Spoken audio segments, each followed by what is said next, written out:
Hey there YouTube, welcome back to my office tour. Today I have kind of made some substantial improvements to the space in front of me and also behind me.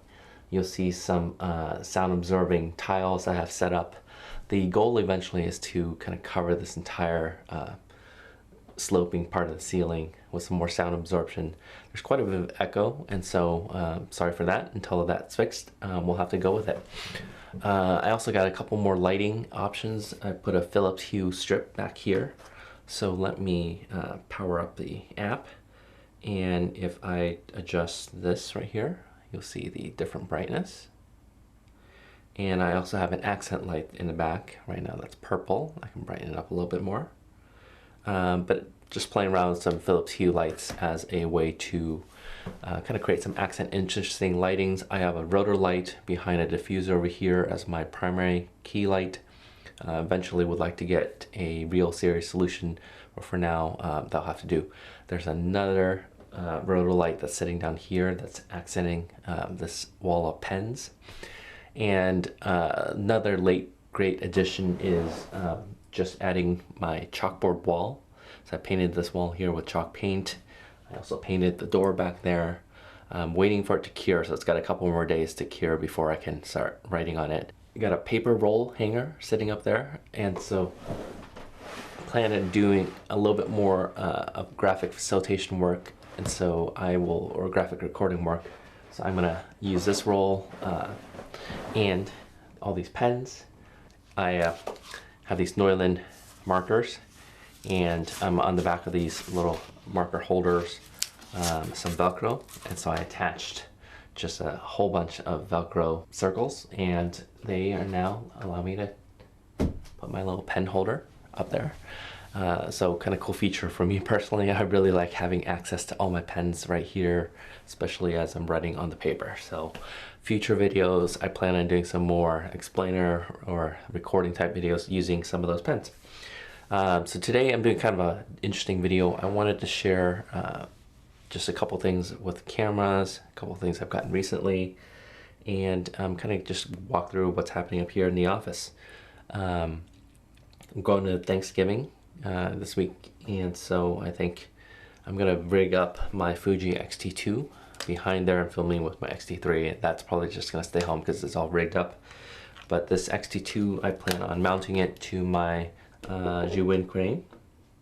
Not a crane, it's a Weebill Lab. And so I will kind of do that live on video so you can see how that works and see if I can remember how to do it at all. I also got a question from one of my followers. Can you mount the 50 to 100 lens on to the Weebill Lab? And I think on first impression, likely not, but let's give it a try. So I'm going to take off the lens cover. I'm going to remove the lens hood, so let's not use that. And let me get the X-T2 set up first. I'm going to use this attachment from Small Rig instead of the standard. Now this attachment has mounting points here where you can mount some counterbalance weights, and I don't have any counterbalance weights. Take off the lens. I think I'm gonna just go ahead and mount the 50 to 140. Now I love this lens. It's an OIS lens, captures beautiful, sharp, beautiful images, and it is a beast. So quite large for a mirrorless camera, but I definitely love this lens. Let's put on the mount. And I'm using this really cool multi-tool by Small Rig. It has a lot of the Allen wrench, the common ones, and just really a flat bar here. And let me just ratchet that down tight without destroying my camera or the gimbal.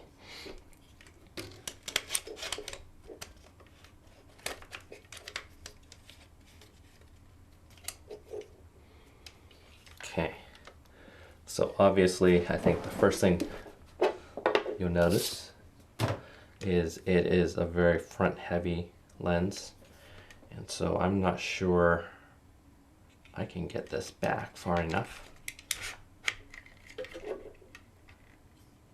Okay, now the quick release is actually rubbing the back of this.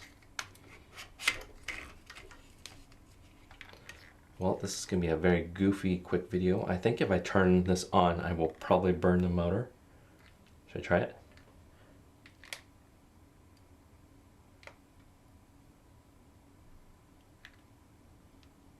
Yeah, the motor can't hold it up. I will turn it off before I destroy my gimbal. So I think, let's unmount this and I'll show you what my thinking is. But more than likely this is not an option. So there are mounting points back here that you can probably attach. I can probably lift this up, attach some counterweights, and that will kind of balance out this gigantically large lens. It's just because it's so far forward, it's going to lean this direction, and I think this is not going to work. So I can go out and buy some counterweights and give it a try. So maybe come back to my channel and I will blow some more money and get some counterweights. I think I'll pack this lens. It'll be a good photography lens. And anyways, if for those of you that don't know about this, there's the glass in here is not fixed. That's the OIS. So a lot of people always ask, you know, what's that sound it's making? OIS. So don't shake it. That's a salt pepper shaker. I will remount one of my favorite lenses. This is the 16mm f1.4. It's a pseudo, almost a pseudo macro lens because darn it. You know, the problem with this thing is once you have it on, it is impossible to switch lenses. So another problem. But I'll flip it to the side. There we go.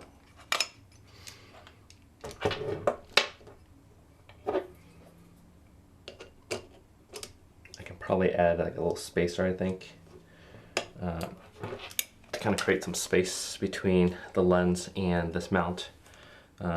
So what's happening is whenever I try to dismount a lens, it's rubbing up against that little part, mostly the lens hood. So just something to think about if you're getting into a gimbal. Ooh. Okay, let's attempt to live mount this. This could be incredibly embarrassing because I have not balanced the gimbal in a long time. And this will be either a really dull video or you get to watch someone attempt to mount there. So one of the cool things about the Weebill Lab, and now also the Weebill S, is it has these locks. And so, little lock switch right here. So now the gimbal essentially is locked. There we go. I'm going to take my camera.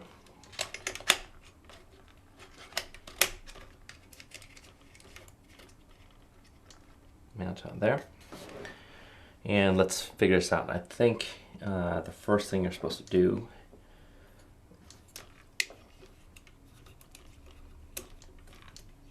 is you kind of want to hold this up and you want the camera to be able to point down. So I will adjust here.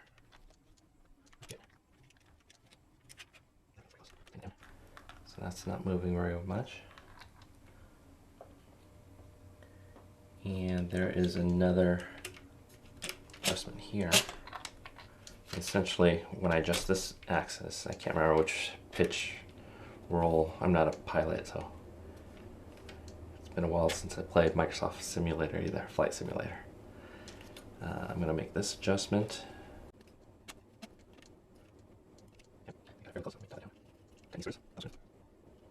Okay. So you see, once you get it fairly balanced, it will pretty much stay as you move it. So it's slightly off balance. Again, I'm going to point it back down. Yeah, this is how it works, especially if you're not a professional gimbal user like myself. Just really go for it. Okay. You see how it's not moving? So that's pretty awesome. And now I can unlock another axis.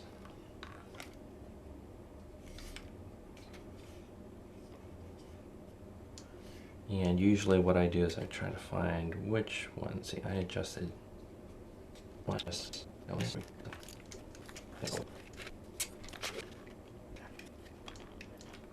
too bad. I can't decide if this video will be in real time. You get to watch me attempt to balance this in real time. Or I'm going to try to speed up some of these sections, but we'll figure that out in post. Okay, the final lock is on this side here. And I can never remember how to do this one, but I think you hold it to the side. And overall, it seems like I am fairly close. You see how no matter which direction I point, it is standing still, so that must be a congrats, awesome. Quick side note, not sure you can see the gimbal here, but you see that I got a QR code down here. That's in case my gimbal gets lost. Hopefully someone scans that QR code if they know what they're doing, and it goes to my lost and found website. Quick side pro tip. And gimbal is balanced. Let's power it up and see how it works.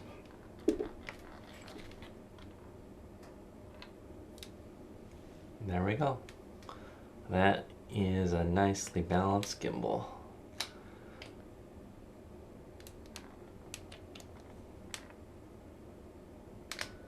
Okay, well, while I got this here, let's answer a few more questions. A lot of people have been asking, do these buttons work? So on the gimbal here, there's a record button, there's other functions, I think, tracking. Does it work? Yes, it works on Sony cameras. No, it does not work on Fuji cameras. Now, I just noticed that Fuji's firmware update is saying in January there's going to be some compatibility with Zhiyun and Ronin, DJI Ronin gimbals. And so there's a small USB port that's here, and that goes into your camera. But for now, like, there's no firmware functionality that works with Fuji. So if I'm filming, I have to hold the gimbal. And what I'll do is I will hit the record button and I'm moving the gimbal around. So kind of a pain, but that's just the deal.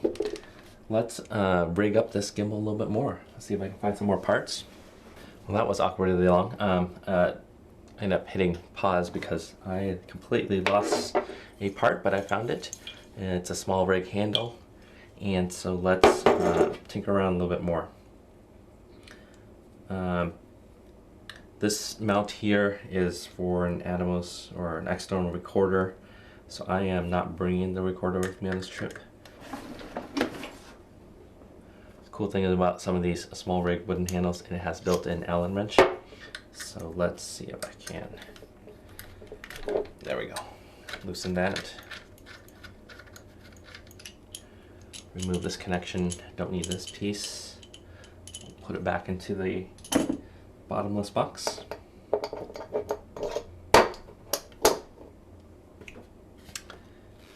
And I'm going to turn off the gimbal. Okay. While I'm mounting and rigging things up, what I'd like to do is just remove the camera so I'm not going to break any glass. Pop it out. There it is, quick release. Cool thing about this, Arcus was compatible, so I can throw it on my tripod. I'm going to take away the tripod that comes with it. I have a small rig attachment here that acts as a handle. And so this is permanently attached in here versus switching the tripod back and forth. Helps you with underslung mode. So what I'm going to do for this trip is I want a second handle to get more stabilized shots. So it allows me to do a two-handed grip. Okay. Then what I like to do is make sure I get this properly aligned, hold it with my hand until I'm comfortable, and then I'm going to dial it down, crank it down. Not too much. I've broken a quarter 20 on my X-T2 before. So when I'm filming this weekend, I'm going to hold two hands. I've also got another grip here, but I'm going to underslung mode. So then down here, I can reattach the tripod.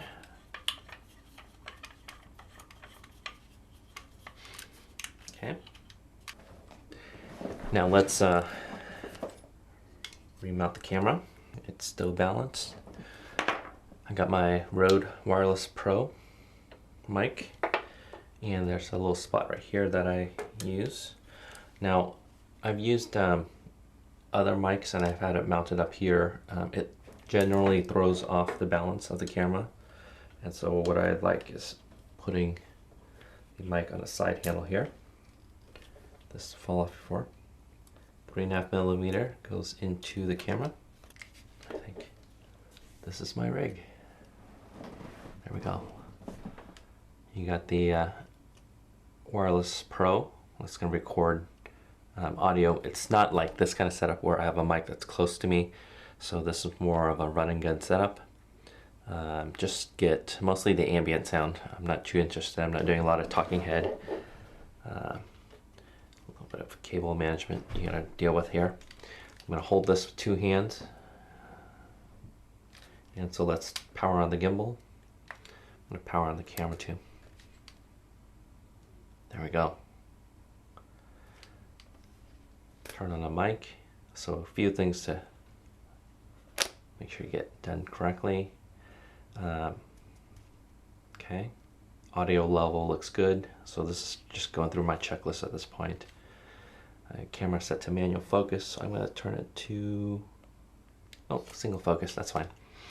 I'm not a big fan of continuous focus because I like to set my focus point once, and then I can move back and forth.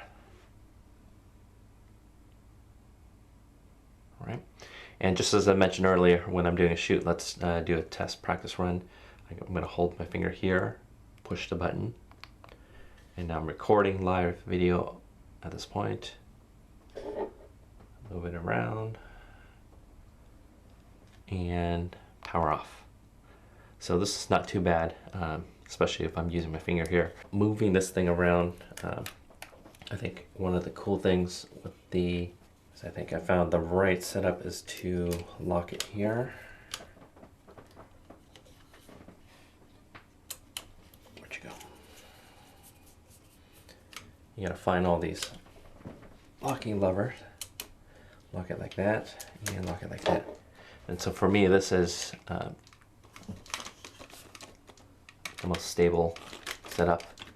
And I'll take this whole thing and probably throw it in the front seat of the car so it's safe. I can remove the bottom tripod here to make it a little bit shorter, but this is not too bad, right? It's fairly heavy.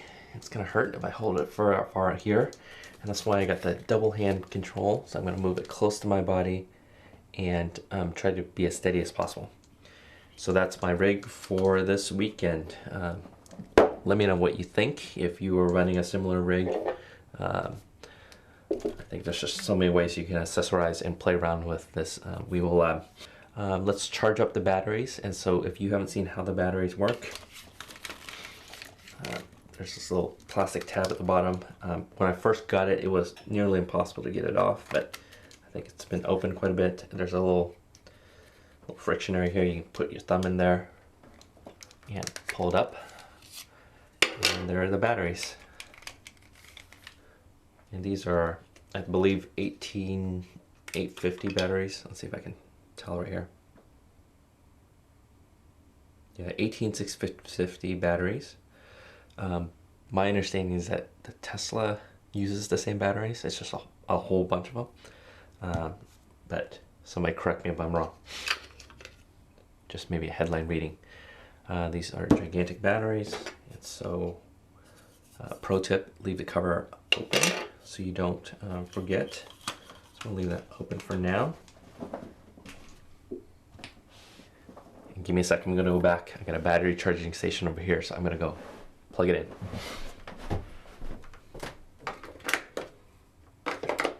I also want to take a moment for you to check out this printer right here. It's an HP Tango. It's one of these super small, I don't print very much at home, but I do like printing photos. And so I got this HP Tango printer. It comes with a pretty cover if you want to get it, but I didn't buy it, so I just went really cheap. I got it for under $100, but it's $150 normally. And one of the coolest things is it moved to subscription. So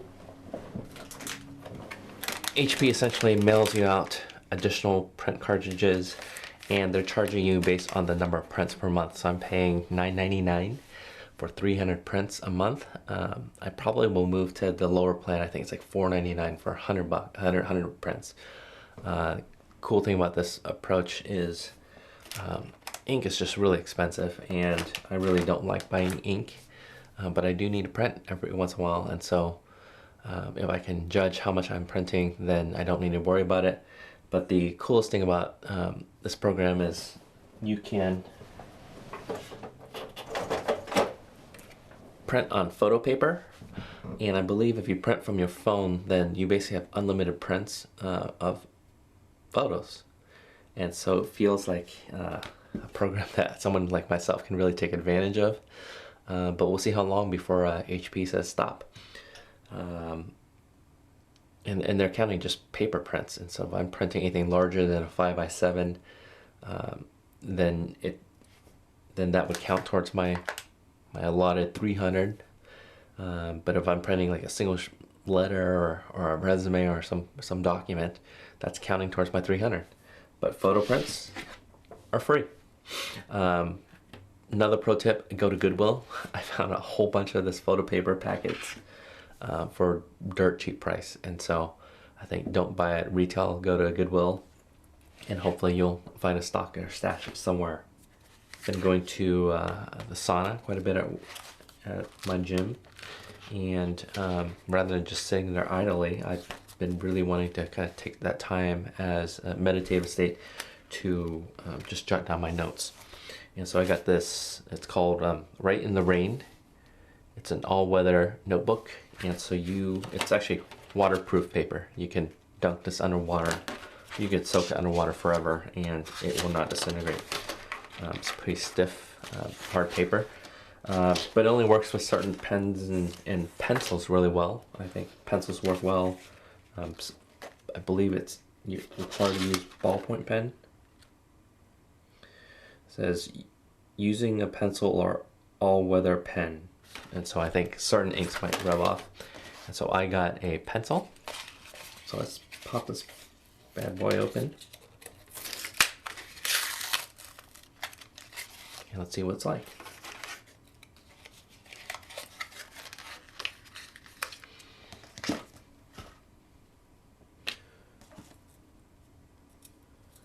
Comes with some extra eraser heads. Hopefully I'm not going to erase too much. Yeah, let's see, how do you click this thing? Kind of weird design. Just twist the pen in this monster. I believe this is a 1.1 millimeter piece of lead. So it's designed not to break. Okay. So let me just twist it out just a little bit. And let's get my name down.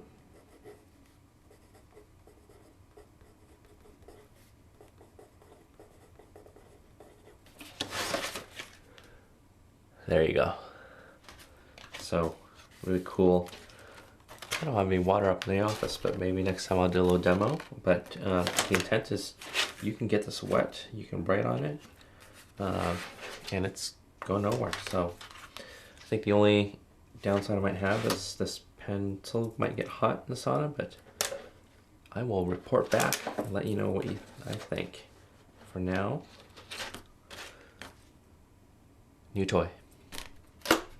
Hey, so that's it. Let me know what you think. This is a new format. I've been playing around a little bit more because my interests are all over the place. It goes from camera. Some of you are here for camera equipment, but my direction where I went ahead is to kind of do more of my graphic recording, illustration, sketch, and art. And so I will spend a little bit more time on this channel there. But in the meantime, please leave me a comment. Let me know what kind of topics are interesting to you. And if you don't mind, make sure you're subscribing and give me a like. Hey, thank you very much.